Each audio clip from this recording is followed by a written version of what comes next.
So with all of that as a background, I'm now going to sort of talk more about the substance of how can political psychology, what can it teach us about effective leadership? And Herb Simon, in his address accepting the Nobel Prize for Economics, remarked that the social sciences are the hard sciences. Trying to understand how people behave and why they behave the way that they do is much harder than being able to run lab experiments in the natural sciences where they get to have identical conditions over and over again. So the most important thing to take away from this talk is that rejection is normal. The second most important thing to take away is that when you go back to your home universities and when people start referring to the natural sciences as the hard sciences, always just say, no, the social sciences are the hard sciences. That's what I do here. So the way that I want to try and think about how political psychology can teach us about the effectiveness of leaders is trying to think through the lens of what constraints do leaders face. And I think that effectiveness of leadership is I'm not sure that I have a really good definition, but I'm not even sure that it's always necessarily the thing that we might want. So if we think about effective leadership as governments being able to put in place the policies that we would like, that then raises the immediate follow-up question of, do we agree on what the policies we like are? And I think that this makes perfect sense in the context of the COVID-19 pandemic, which is how do leaders implement good science-based public health protecting policies in ways that minimize damage to the economy or to people's livelihoods or people's ability to continue living and have access to food and income. But if we think sort of more broadly about the constraints that leaders face, we can think about, they might face institutional constraints and institutional rules. But as somebody who was a John Aldrich student, and somebody who was trained as an Americanist, my thinking is really, really heavily influenced by, classic American politics work by Dick Finno and David Mayhew, that politicians are maybe not single-minded seekers of re-election, but certainly heavily guided towards election and re-election, and that there's a certain element of institutions that are endogenous. So we want to think about not only what constraints do leaders face, but at the risk of getting overly meta, what constraints do leaders face in changing the constraints that they face? And I can come back and explain that a little bit more in a moment. So I'm going to start with a study that John Aldrich, Mike Munger, and I did in 2004. So before this talk, I was talking with Teresa and Todd, and one of Teresa's children wanted to know how old I am. And I'm old enough to remember the 2000 and 2004 elections extremely well. So in the 2000 presidential election between George W. Bush and Al Gore, there was a divide between the Electoral College winner, which was George W. Bush, and the popular vote winner, Al Gore. Now, we think of this as happening more recently in 2016. In 2000, this was the first time that it happened in modern in modern times in the United States. And this was an incredibly close election. The not only did Gore win the popular vote, but the Electoral College vote was extremely, the advantage was extremely narrow for Bush. It was 271 Bush to 267 in the Electoral College. So if any state had changed its, had gone the other way for Gore, then Gore would have won the election. Then there was the really, really difficult aspect of ballot design in one county in Florida, and an incredibly close election in Florida. And this raised sort of questions about sort of how, what should the rules of the Electoral College be? And in 2000, the state of Colorado, which is now, by most accounts, a very solidly blue Democrat supporting state, was actually a Republican leaning state. And Bush won Colorado in 2000. He ended up winning Colorado in 2004 as well. And Democrats in Colorado in 2004 proposed a ballot amendment in which voters in that state would get to vote to change how Colorado awarded its Electoral College votes, so that it, asking if people wanted to support proportional allocation. Now, had there been proportional allocation of Electoral College votes in Colorado in 2000, Al Gore would have become president. So with this as sort of a backdrop, we designed a study to ask the extent to which, how much do people, given that John Aldrich comes from a Rochester, Will Riker sort of tradition, and thoughts about, strategic voting and agenda control, all the sort of institutional types of counts that we think of, one of the things that we were interested in is the extent to which this idea of sophisticated preferences over institutional rules was also reflected in the general population. So we designed a study in which we focused on 3 key variables, 2 key independent variables, and 1 key and the outcome. So we wanted to know which candidate someone supported, which candidate people thought would win their state, and whether the outcome we were interested in, whether they would support their state doing a proportional split for Electoral College votes. And so what we found is that, in fact, people's preferences here are reasonably sophisticated.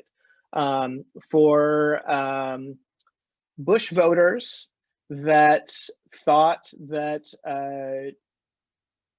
George W. Bush would win the state, compared to those that thought that Kerry would win the state, we see a big difference in the degree to which they would support the proportional allocation of Electoral College votes, and the opposite for Kerry voters. I don't know if y'all can see my cursor when I move it. Can you? Okay, cool.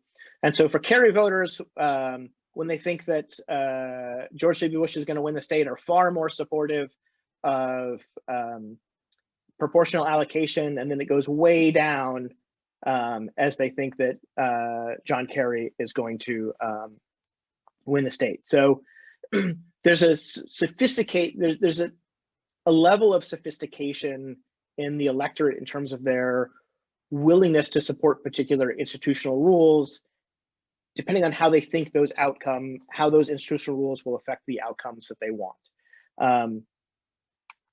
So institutions themselves may not save us. And of course, in 2004, because it was still a Republican state, this ballot initiative failed. And then by the time we got to 2008, when Colorado had switched to a Democratic leaning state, it would have been Republicans who wanted to impose the change, but they wouldn't be successful now in being able to do it. So over the last few years, we may have noticed that norms in government and in governing have been somewhat eroded, perhaps in some people's home countries especially. If you're an American, you might raise your hand there, as I do. So in September 2019. This is one of the many crisis deadline points in the long Brexit saga. Tom Scotto, Tim Gravel, and I fielded a study on SurveyMonkey in which we asked, we did an experiment in which we asked leavers to agree or disagree with the following statement. Leavers in Parliament should do whatever is necessary to make sure the UK leaves the EU on October 31st.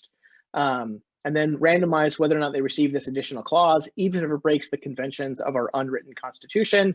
Remainers were given something similar. Remainers in Parliament should do whatever is necessary to stop a no deal Brexit, even if it breaks the conventions of our unwritten constitution. And what we found, so this is trying to explicitly evoke the ideas of norm violations, which is, if you have to violate norms in order to get what you want, how much is that going to decrease your support? And the answer is that it decreases it some, but not really that much. So, and that this is perfectly symmetrical between leavers and remainers. That given the opportunity to break norms in order to get the outcome that they want, that the diminution of support from doing whatever it takes to doing whatever it takes, even if it breaks norms, it's about a 16-point drop. But it's still majority support for doing whatever it takes in the case of breaking norms. So one of the studies that I am probably most known for is a paper that Brendan Nyhan and I wrote and was published in 2010, with it focuses on the backfire effect that says that when you try and correct people's misperceptions, that for some people, when you try and correct them, that they will counter argue it so strongly that they end up coming to hold those misperceptions even more strongly. So in our 2010 paper, we had 5 separate studies, and we found a backfire effect in 2 out of those 5 studies. So a couple of important things right there. One, even in that original study, we didn't find it all of the time. We found it in 40%.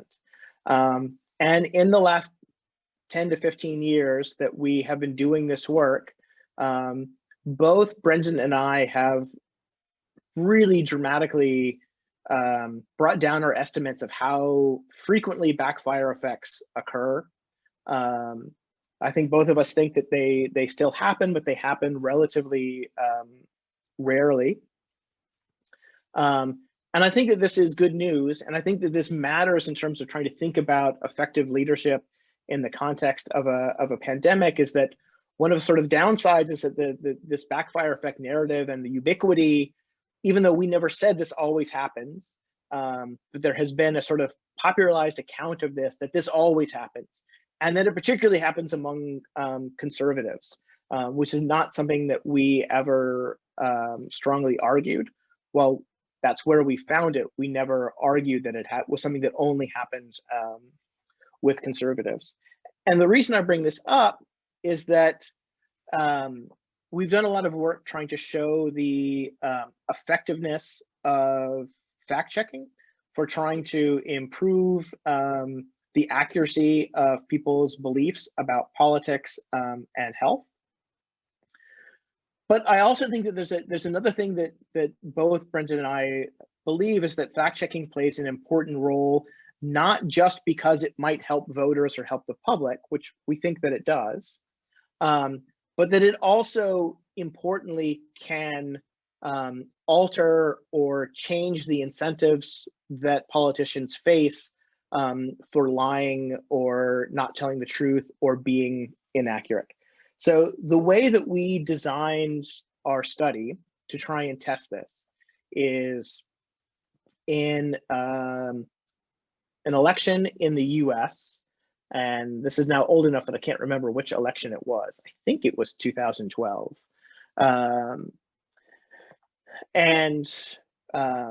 There's a fact-checking organization in the United States, PolitiFact. So they had a national version of it. And then they started franchising out their brands to different newspapers across the country. So there now were several states that had PolitiFact affiliates that focus on state politics in particular. So what we did is, for those states and the state legislators in those states, we conducted a field experiment. And we had 3 experimental groups. We had a pure control condition. We had a placebo condition in which we sent letters saying, hey, we're doing a study, just so you know. And then finally, we had a treatment condition where we sent letters to the state legislators saying that fact-checking exists in your state, and politicians who get caught lying will be held accountable by voters, and this can risk their careers, it can risk their ability to get reelected, it can put them in jeopardy. And so what we found is that those state legislators who received this treatment letter, compared to those combined in the control and placebo condition, were, on a variety of outcome measures that we had, were less likely to be engaged in, were less likely to be caught lying or engaged in some sort of repeating inaccurate statements. And this was one of my favorite parts of this study, is not only writing the original letter that we sent to all the state legislators. This was also the very first time I got to report an adverse event to an IRB, because one state legislator was very, very, very unhappy about the letters that we sent. That state legislator was in the treatment condition, and so it had specifically referenced PolitiFact. And there was a very, very angry email to the IRB about how terrible PolitiFact is, and how they're out to get, I don't know, out to get conservatives or Republicans or something.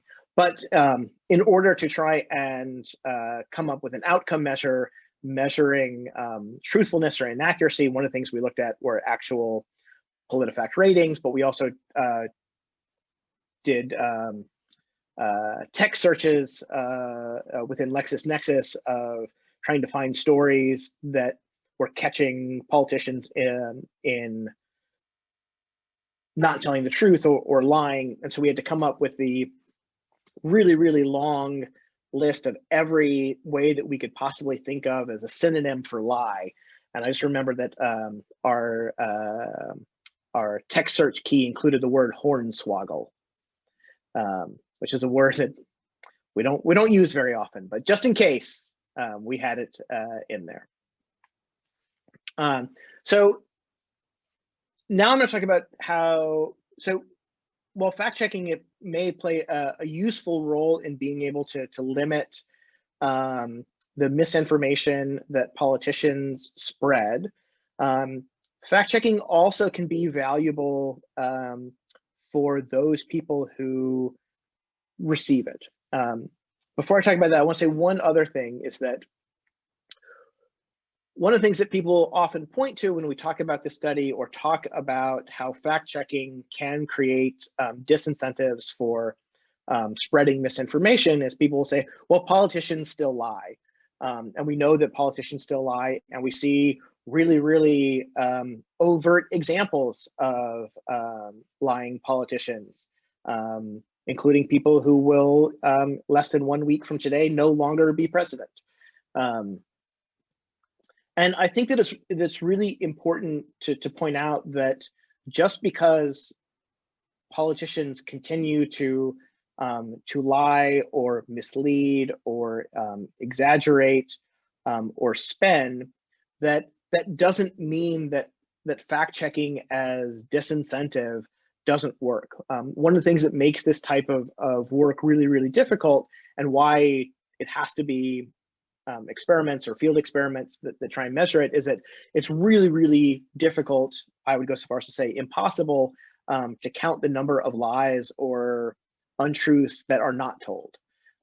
You're essentially trying to count something that you can't observe. Fact-checking is not going to erase political incentives to try and mislead, but hopefully it starts to impose some kind of cost. Now, can fact-checking COVID-19 misperceptions be an effective way to try and improve citizen the accuracy of beliefs about COVID-19? And we've found some encouraging evidence here. So what I'm going to present on the next slide are data from a 3-wave study in the United States. There are ongoing companion studies in the UK and Canada, targeting several different COVID-19 misperceptions. And just full disclosure right now, if in the Q&A somebody asks me specifically which COVID-19 misperceptions, I don't remember. We had a huge list, and which ones were targeted and which ones and corrected in our treatment and which ones weren't, and which ones were conspiracy theories, and I don't remember. Sorry. Follow up on email if you really want to know. And so here is how our study is designed. It's a 3-wave study. In wave 1, we collected baseline measures of the extent of belief in a number of statements about COVID-19, including true statements. In wave 2, half of the participants were randomly assigned to receive a series of 4 fact checks. All of those who were in the treatment received the same 4 fact checks. In wave 3, the design is basically the same as wave 2, but we independently randomize assignment to fact checking again in wave 3. So this ends up creating 4 equally sized groups. In wave 3, those who received no fact-checking correction treatment, those who received the fact-checking correction treatment only in wave 2, those who received a fact-checking treatment only in wave 3, and those who received it in both waves 2 and 3. And the point of this is trying to get a better understanding of the speed with which corrections might decay, how long lasting is a correction. There's a lot of experimental evidence that shows in lab experiments or empiric type experiments that you can correct people and it can improve misperceptions in the moment, but the decay function might be relatively quick, which then raises questions about how fast is the decay, but also raises questions as how does additional fact checking impact, or how does previous fact checking affect later fact checking? Is there an effect that because you're getting a message repeated, that the effect isn't as great the second time, or maybe because it's something that's being repeated, that there becomes a whole is greater than the sum of its parts, and so it increases?